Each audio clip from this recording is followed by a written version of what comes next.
Okay, for number 34, you already have a diagram about wastewater treatment. We talked a lot about wastewater treatment. A couple periods, I've already talked about septic, a couple have not. So that diagram, I'm going to go kind of quickly.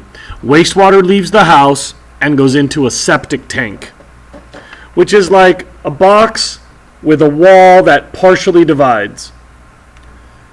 Wastewater splashes in, sediment settles, so that's primary treatment, and it doesn't say so on the board, but that occasionally has to be pumped out. Every 1, 3, 5, 10 years, sediment from septic tanks needs to be dredged out of there. That's primary treatment. You have settled out mostly inorganic solids. Septic tanks are designed for a certain flow rate, so the bacteria stays alive and organic compounds are decomposed thanks to the oxygen from splashing as that water flows through. So if everything is scaled correctly to the right flow rate, the bacteria will degrade all of the organic molecules until the water exiting the septic tank is just water with nutrients.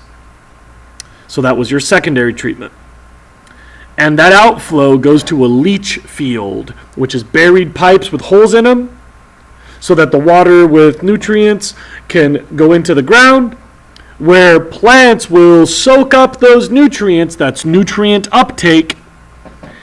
And as long as your septic system is dialed correctly, you get primary, secondary, and tertiary treatment.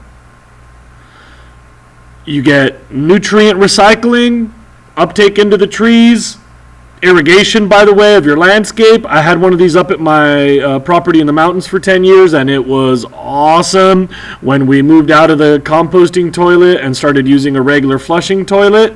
That septic tank was spectacular. Our big old oak trees out front got so stoked because they got tons of water and tons of nutrients every single day, a little hit of fertilizer.